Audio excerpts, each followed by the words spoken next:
나눠주는데 왜 넘치죠? 이게 주님이 우리에게 주시는 이 사랑의 신비입니다.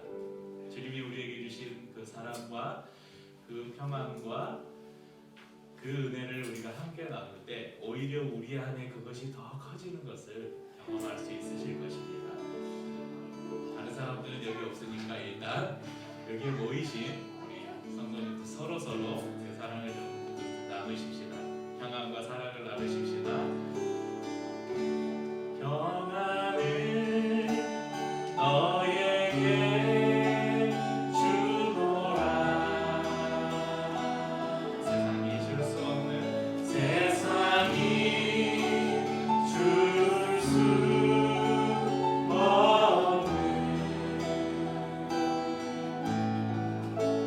세상이 알 수도 없는 평안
주시고 또 주님이 우리에게 세상에 알 수 없는 그 평안을 부어주시고 우리에게 또 한 가지 일을 맡기셨는데 이것을 너희가 가서 전하라.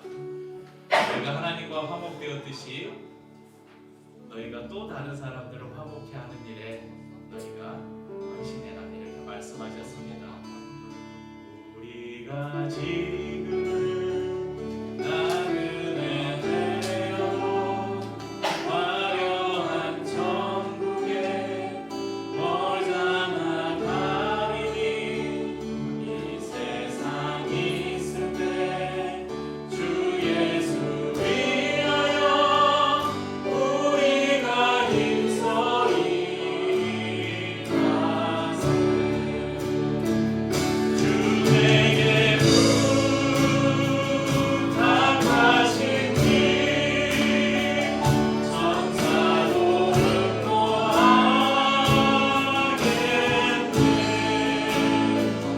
화목케 하신 구주의 말씀을 온 세상 널리 전하세. 주 예수 말씀이 온 세상 만민을 흉악한 죄에서 떠나야 하시니 이 말씀 듣고서 새 생명 얻으라. 이 기쁜 소식 전하세. 주 내게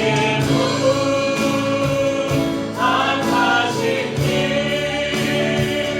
천사도 응모하겠네.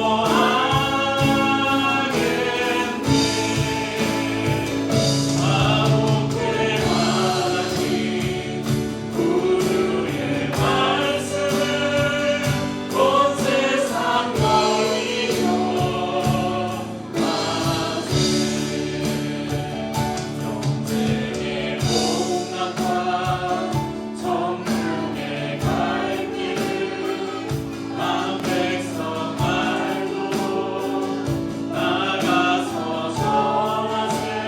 주 예수 말씀이 이 복음 전하라. 우리에게 부탁하셨네. 주에게 부탁하신 길 천사도 응모하겠네. 화목케 하신 구주의 말씀을 온 세상 널리 전하세. 주에게 부탁하신 길 주에게 부탁하신 길 천사도 응모하게. 화목케 하신 구주의 말씀을 온 세상 널리 전하세. 화목케 하신 구주의 말씀을 온 세상 널리 전하세.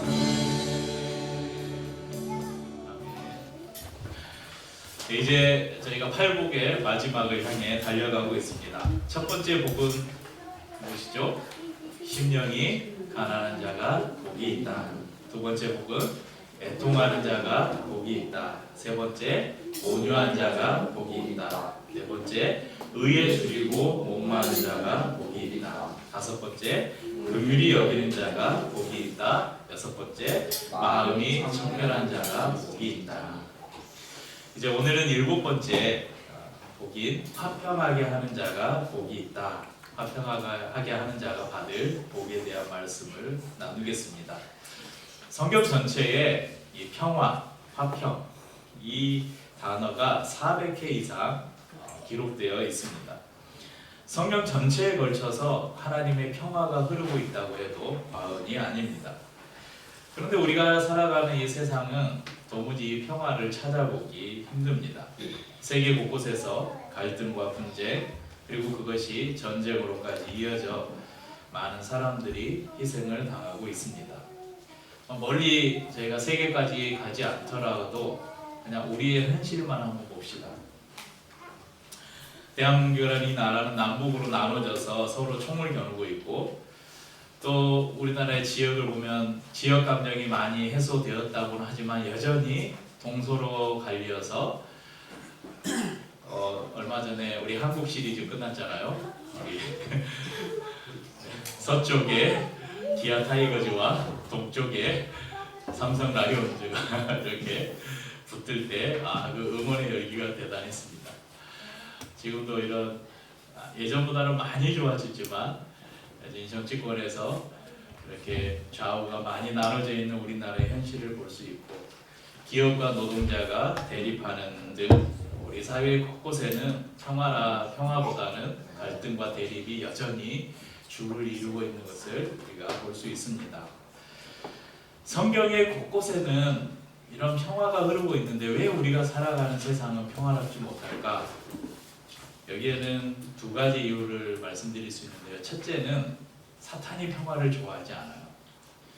사탄의 방해가 있고요. 두 번째는 인간의 불순종 때문에 그렇습니다. 사탄은 근본적으로 평화를 싫어해요.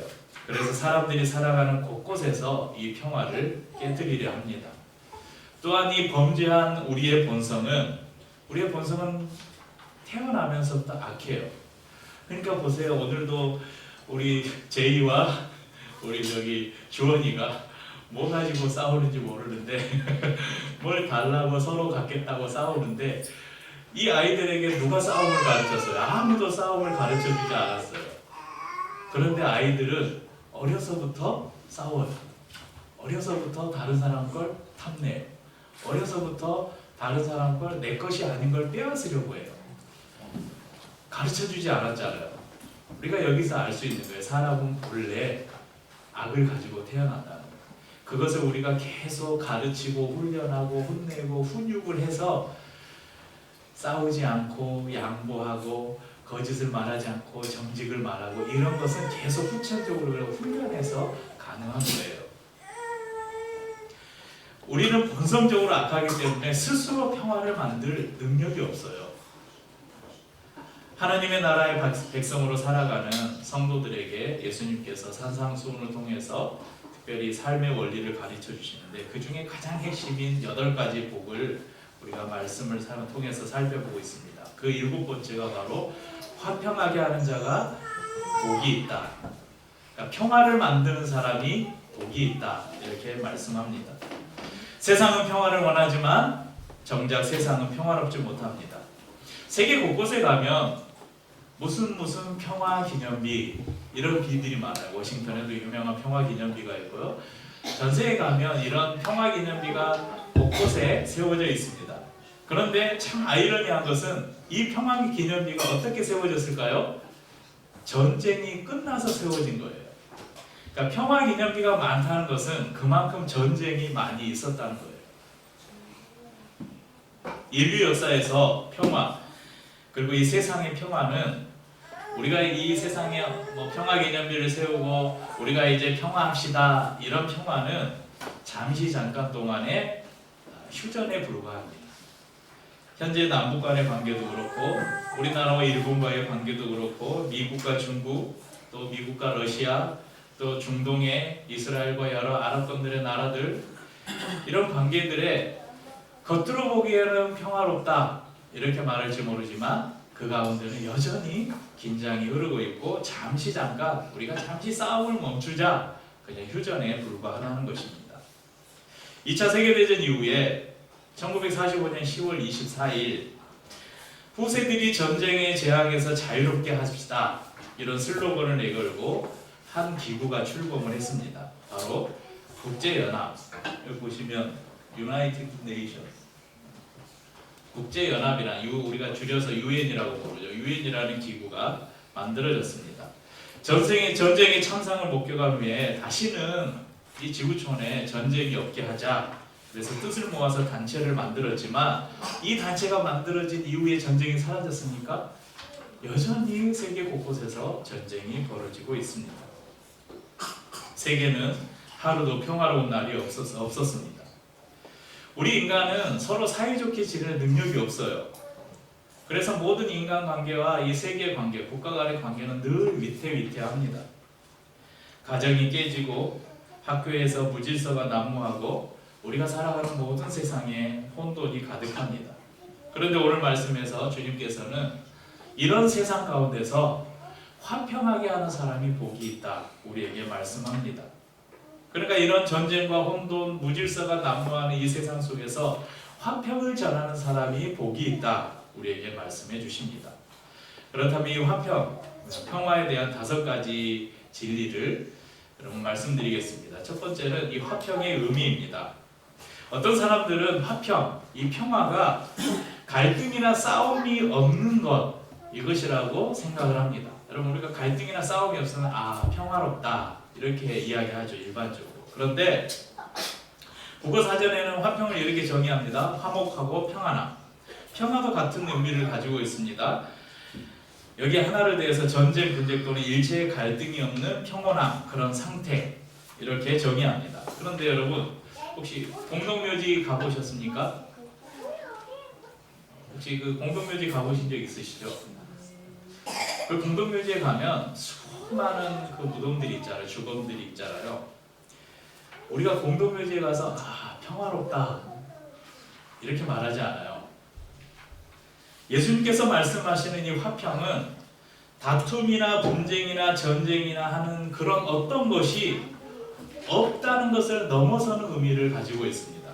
하나님의 평화는 전쟁이 그치는 것이 아니라 원수를 사랑하는 것이 하나님의 평화입니다. 그러니까 미움이 없는 것이 아니라 미움이 없는 것이 평화가 아니라 사랑이 넘치는 것이 평화라는 것입니다. 우리 선조들은 만남에 이런 인사를 했습니다. 물론 지금도 이렇게 인사하는 사람들이 많이 있고 저도 저희 아버님이 돌아가신 이후에 이제 어머니가 혼자 계시니까 특별한 일이 아니고서는 매일 하루에 한 번씩 빠짐없이 전화를 드리는데 전화를 드리면서 항상 하는 인사가 오늘 하루도 별일 별거 없으셨어요? 그렇게 물어봐요. 별일 없었습니까?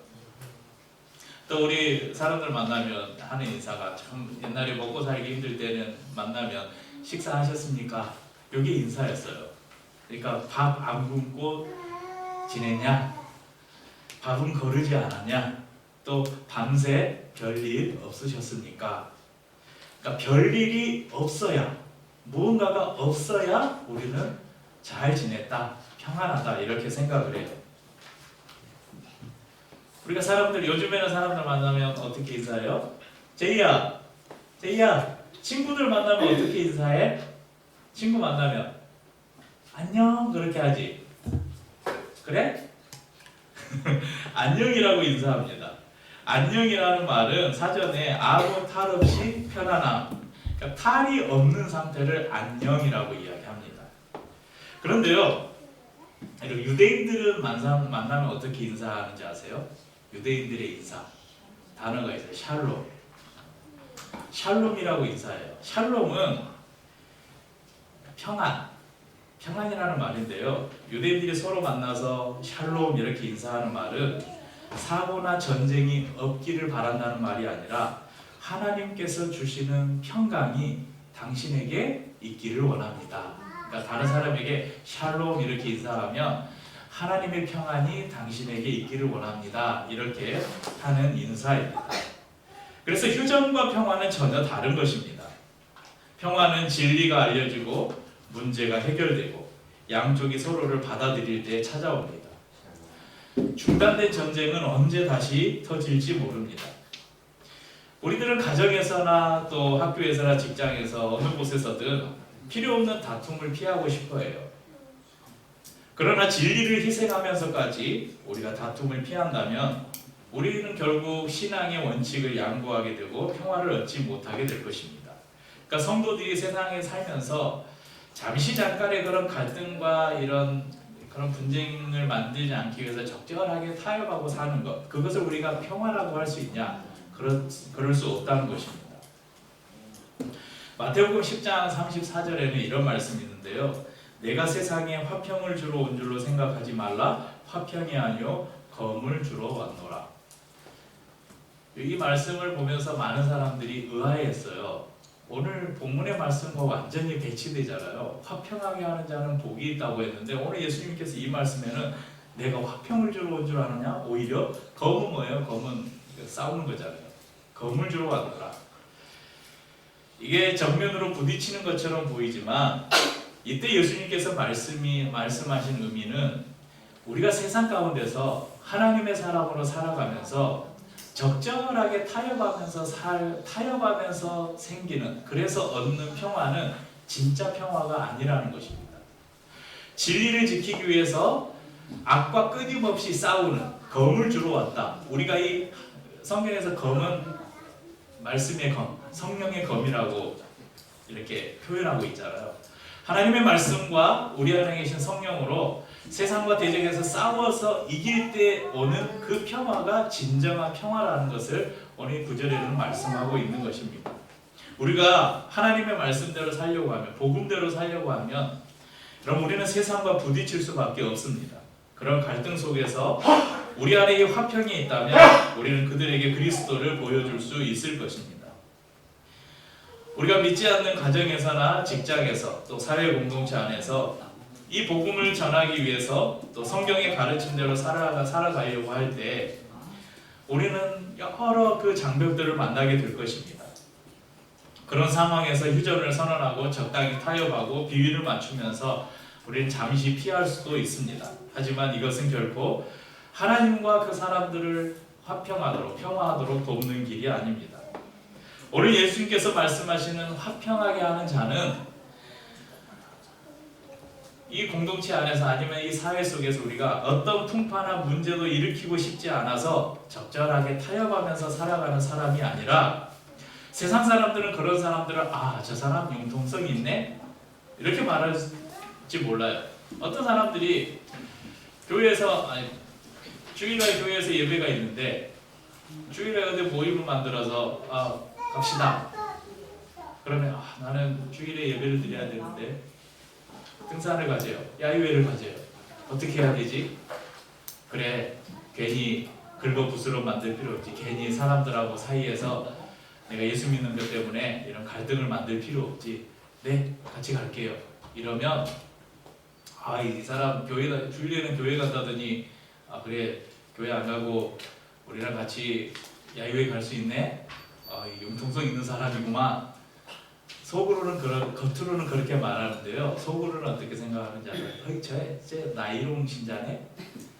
이렇게 말해요. 그러니까 하나님 앞에 있는 우리의 절대를 다른 것과 쉽게 바꿔버릴 수 있으면 세상 사람들이 그 사람의 신앙을 어떻게 보겠어요? 오히려 속으로 조롱할 것입니다. 제가 믿는 그 신앙, 제가 다니는 교회, 제가 믿는 하나님, 별거 아니네? 성경이 말하는 진짜 화평케 하는 자는 긁어부스럼을 만들지 않는 것이 좋겠다면서 핑계하는 사람이 아니라 하나님의 의에 초점을 맞추면서 진리로 다툼을 해결하는 사람입니다. 두 번째로 평화를 위협하는 것이 무엇일까? 평화가 의와 진리의 결과라면 평화를 위협하는 것은 불의와 거짓입니다. 바로 앞절에 저희가 살펴봤던 6번째 복이 무엇이었습니까? 마음에 청결한 자는 복이 있다. 화평하게 하는 자가 되기 위해서 필요한 것이 바로 마음의 청결함입니다. 마음이 청결하다는 것은 지난주에 나눈 것처럼 불의가 없고 진리를 추구하는 것입니다. 예수 그리스도 앞에서 항상 우리를 겸손히 낮추고 하나님의 말씀대로만 살겠다는 우리의 결단입니다. 또한 정직함입니다. 우리가 살아가는 여러분의 학교나 직장이나 이런 곳에서 화평하게 하는 자가 되지 못하는 이유를 솔직하게 들여다보면 우리가 진실되게 살지 못했기 때문에 그런 경우가 많습니다. 우리의 마음이 청결하지 못하기 때문에 그런 경우가 많습니다. 우리가 하나님 앞에서 정말 마음의 청결함으로 살아간다면 세상 사람들 앞에서 우리의 의를, 우리의 믿음을 당당하게 말할 때 세상 사람들은 그것을 인정해 줄 수밖에 없을 것입니다. 세 번째, 평안을 만드시는 분은 누구일까요? 고린도전서 14장 33절 말씀을 보겠습니다. 하나님은 무질서의 하나님이 아니시오 오직 화평의 하나님이시니라. 하나님은 평화의 창시자이시고 조성자이시고 근원입니다. 하나님 없이는 평화라는 것을 우리가 얻을 수 없습니다. 조금 전에 저희가 부른 찬양에 평안을 너에게 주노라 세상이 알 수도 줄 수도 없는 평안을 너에게 주노라. 이 평안을 그냥 평화로 만들면 평화로 바꿔도 동일한 의미가 됩니다. 우리에게 주시는 평화 그리고 우리를 통해서 나타나는 평화는 세상이 줄 수 없는 것입니다. 오직 평화의 하나님만이 주실 수 있는 것입니다. 그렇게 우리는 하나님을 붙잡고 하나님을 모르는 이들에게 평화의 주체이신 하나님을 알게 해줘야 합니다. 그렇다면 평화의 주체가 하나님이시라는데 네 번째, 평화를 전하는 사람들은 누구일까? 평화의 전달자, 평화의 사자들은 누구일까? 고린도전서 7장 15절에는 말씀합니다. 하나님은 화평 중에서 너희를 부르셨느니라. 그리고 고린도 후서에는 사도 바울을 통해서 이렇게 말씀합니다. 5장 18절 19절 저희가 한 목소리를 읽겠습니다. 모든 것이 하나님께로서 났으며 그가 그리스도로 말미암아 우리를 자기와 화목하게 하시고 또 우리에게 화목하게 하는 직분을 주셨으니 곧 하나님께서 그리스도 안에 계시사 세상을 자기와 화목하게 하시며 그들의 죄를 그들에게 돌리지 아니하시고 화목하게 하는 말씀을 우리에게 부탁하셨느니라. 아멘. 여러분, 우리를 예수 그리스도를 통해서 우리를 부르셔서 먼저는 우리와 하나님 사이를 화목하게 하셨습니다. 그리고 우리에게 화목하게 하는 직분을 주셔서 이제 우리를 통해서 세상이 화목하도록 우리를 부르셨다는 사실입니다. 그러므로 평화의 사자들이 누구입니까? 바로 예수 그리스도를 통해서 구원받은 하나님의 자녀들인 저와 우리 성도님들일 것입니다. 마지막 다섯 번째로 화평하게 하는 자로 우리는 무엇을 화평하게 해야 되는가? 우리를 하나님께서 평화의 전달자로 부르셨는데 그러면 우리는 무엇을 어디에 우리가 이 평화를 전해야 되는가? 첫째는 우리 성도님들 우리는 늘 하나님과 먼저 화평해야 합니다. 예수 그리스도는 우리와 하나님 사이에 끊어진 다리를 놓아주셨습니다. 우리가 바이블 에센스를 공부하면서 성경 전체를 지금 저희가 어떤 관점으로 보고 있으니까 성전의 관점으로 이 성경을 해석하는 것을 우리가 공부하고 있는데 여러분 최초의 성전, 원시 성전이 어디였습니까? 에덴이었죠. 에덴에서 아담과 하와가 범죄함으로 쫓겨났습니다. 그런데 그들을 예수 그리스도께서 오셔서 새로운 성전이 되셨고 우리를 불러주시고 그 성전 안에서 마치 에덴 동산에서 아담과 하와가 그 동산에 거닐던 하나님과 대화하고 교제했던 것처럼 오늘 우리가 예수 그리스도 안에서 하나님과 그렇게 교제하는 은혜를 주셨습니다. 우리로 하나님과 화목하게 하셨습니다. 그래서 하나님과 늘 화목하기 위해서 우리는 예수 그리스도를 의지하고 우리가 예배에 나와서 하나님께 예배할 때마다 우리가 고백의 기도를 드리잖아요. 여러분 이제 늘 우리의 연약함을 정직하게 고백하고 하나님 앞에서 성령이 주시는 그런 거룩함을 지켜나갈 때 우리는 늘 하나님과 화목한 관계를 유지할 수 있을 것입니다. 두 번째는 이 화목을, 이 화평을 어디에 전해야 되는가? 우리가 다른 사람들이 하나님과 화목하도록 도와야 합니다. 이것을 쉬운 말로 하면 전도입니다. 하나님과 우리 사이에 끊어진 다리를 예수 그리스도가 연결해 주셨죠. 그래서 우리를 성경은 왕 같은 제사장이다. 구약시대 제사장의 역할은 뭐냐면요, 하나님과 백성들을 서로 연결시켜주는 역할이 바로 이 제사장들이었습니다.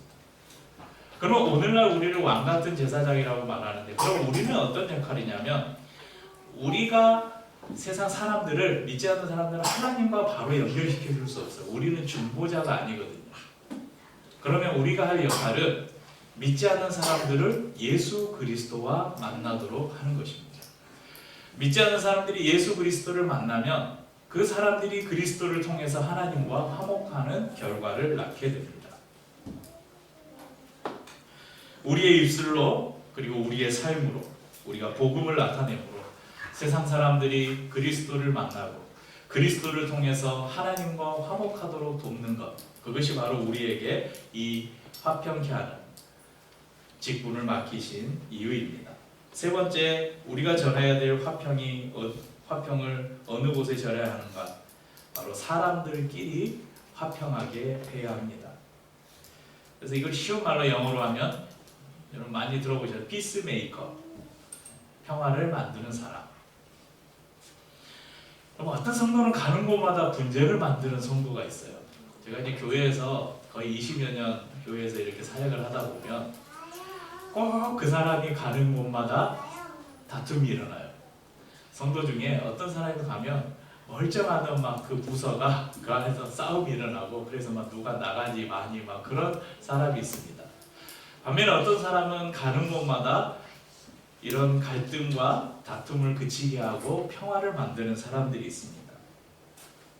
우리는 어떤 사람일까요? 여러분들은 평화를 만드는 사람입니까? 갈등과 분쟁을 조성하는 사람입니까? 오늘 말씀에서 예수님은 화평하게 하는 자가 복이 있다고 말씀하시면서 어떤 복을 약속하셨습니까? 하나님의 아들이라 일컬음을 받을 것이요. 예수님께서 십자가에서 달려 돌아가실 때 군중들이 뭐라고 외쳤습니까? 예수님을 향해서 야, 너가 그리스도면 너 자신을 구원해봐라. 야, 네가 정녕 메시아라면 그 십자가에서 한번 내려와 봐라. 이렇게 조롱을 들으셨습니다. 근데 예수님께서 그 십자가에서 내려올 능력이 없어서 그냥 달려 돌아가셨을까요? 예수님은 말씀하셨잖아요. 베드로가 칼을 뽑아서 그 족의 길을 칠 때 야, 칼집에 다시 넣어라. 내가 지금 12영도 더 되는 천사들을 동원해서 내가 이 로마를 완전히 쓸어버리고 내가 이 땅에 하나님의 나라를 세울 능력이 없어서 내가 지금 참고 있는 줄 아느냐? 칼로 일어선 자는 칼로 망할 것이다. 이렇게 말씀하셨어요. 그러니까 예수님께서는 하나님이 주시는 그 평화를 우리에게 주시기 위해서 묵묵하게 그 십자가를 지셨습니다. 그때 예수님이 그 순종으로 십자가를 지시고 십자가에 달려서 죽어가는 그 순간에 한 백부장이 이런 고백을 합니다. 마가복음 15장 39절 말씀에 예수를 향하여 섰던 백부장이 그렇게 숨지심을 보고 이르되 이 사람은 진실로 하나님의 아들이었도다 하더라. 예수님께서 하나님의 아들, 이분이 정말 하나님이 보내신 하나님의 아들, 독생자라고 고백할 수 있었던 것은 그분이 무력을 일으켜서 천사를 동원해서 사람들을 다 칼로 쓸어버려서 그렇게 고백한 게 아니에요. 예수님이 십자가에서 죽어가는 그 모습은 평화 그 자체였습니다. 어느 누구도 원망하지 않으셨고 어느 누구도 저주하지 않으셨고 오히려 옆에 있는 강도에게 너가 오늘 나와 함께 낙원이 있을 것이다. 오히려 평화를 전하셨습니다. 우리가 하나님의 아들이라 일컬음을 받게 되는 것은 우리도 예수 그리스도의 십자가를 묵묵히 지고 하나님의 뜻을 따라갈 때 되는 것입니다. 진리를 구하고 정직하고 거룩하게 살 때 가능한 것입니다. 하나님께 받은 은혜의 열매로 믿는 성도로서 그리스도의 향기를 뿜어내고 세상 가운데서 빛과 소금으로 살아갈 때 우리는 하나님의 평화를 전할 수 있습니다. 이것이 바로 구원받은 성도의 증거입니다. 그래서 우리가 이런 모습으로 살아갈 때, 이런 모습이 우리들을 통해서 나타날 때 세상 사람들이 뭐라고 하는지 아세요? 우리들을 보고 야, 저 사람은 진짜 그리스도인이다. 그리스도인이라는 말이 뭐예요? 그리스도의 사람이다. 곧 하나님의 아들이다. 우리를 인정해 주는 것입니다. 이 얼마나 영광스러운 호칭입니까? 우리가 참된 그리스도의 십자가를 지고 우리 자신을 부인하고 그분의 길을 쫓아갈 때 우리를 통해 하나님의 뜻이 이루어지고 우리를 통해 하나님의 영광이 선포됩니다. 여기서 중요한 것은 세상이 우리를 참된 그리스도인이다 인정했기 때문에 우리가 참된 그리스도인이 되는 것이 아니라는 것입니다. 하나님께서 우리를 자녀 삼아 주셨기 때문에 하나님이 우리를 너는 내 아들이다 말씀해 주셨기 때문에 우리가 그 말씀에 의지해서 그 말씀대로 하나님의 아들로 살아갈 때 세상 사람들은 우리를 하나님의 아들이라 그렇게 인정해 주는 것입니다. 우리 성도님들은 지금 화평하게 하는 삶을 살고 있습니까? 날마다 하나님과 평화하십시오.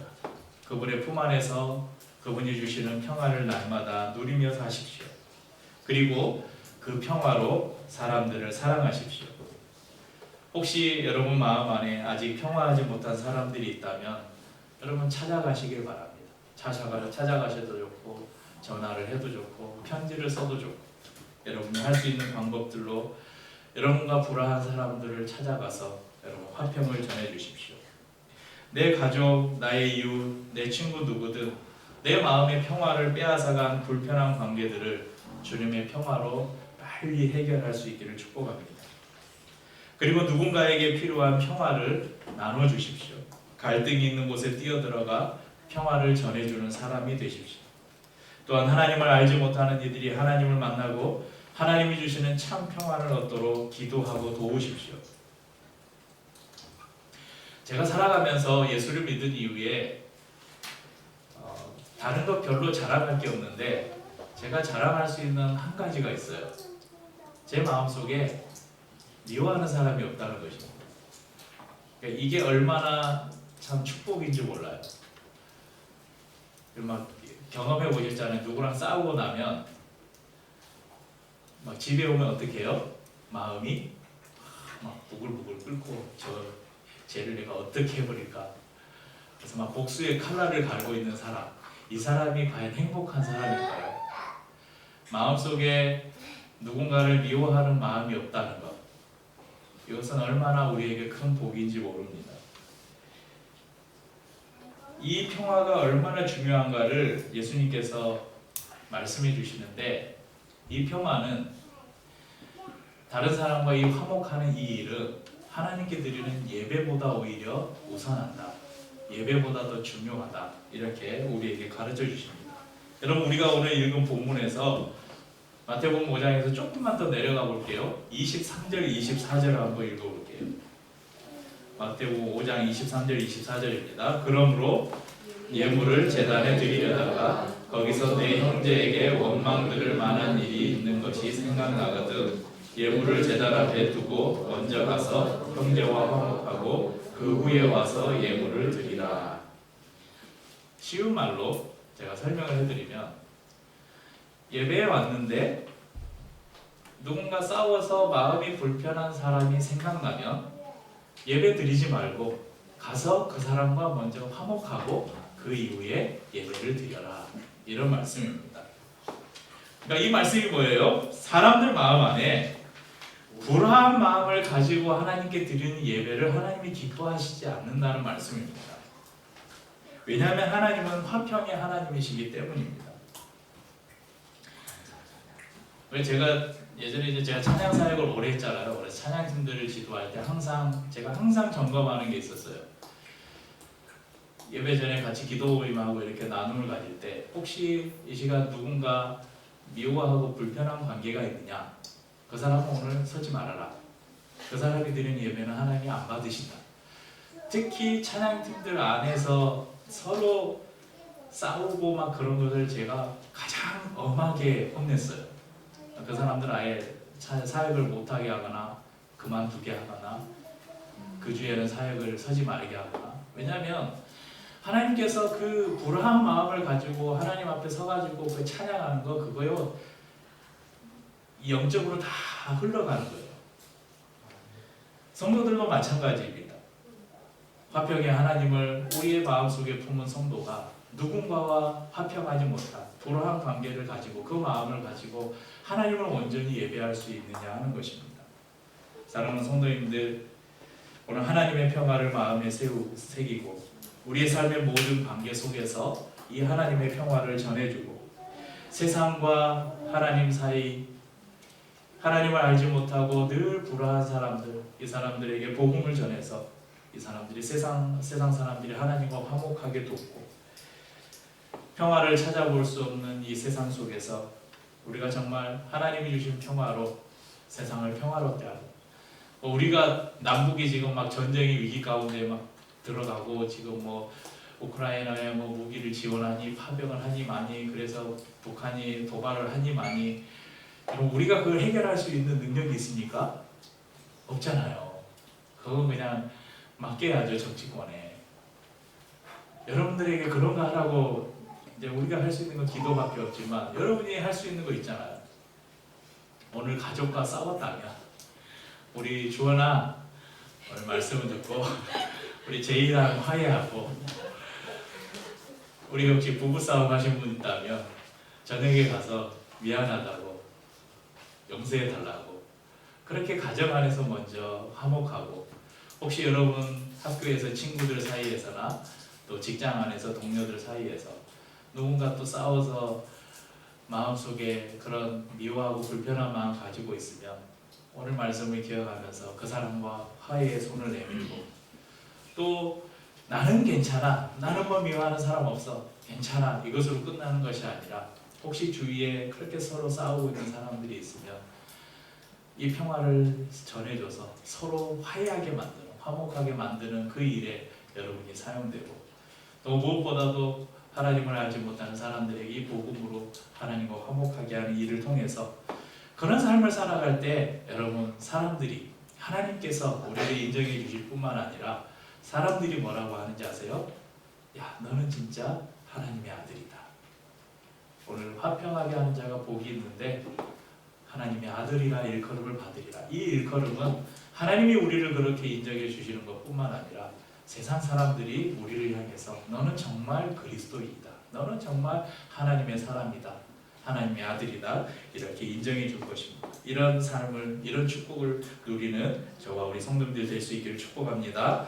이렇게 찬양하고 성찬을 나누겠습니다. 주의 말씀 앞에서 당신은 참된 예배자 그토록 찾으시던 하나님의 기쁨 이 세상을 향한 거룩한 생명이 되어 이 세상을 위한 구원의 소망 되어 영원한 하나님의 나라 함께 세워가리. 주의 부르신 나라 주의 부르신 나라 당신의 삶을 누릴 때 당신 안에서 주의 영광 보이라. 이 세상을 이길 주님의 군사 되어 이 세상을 섬길 주님의 손과 발 되어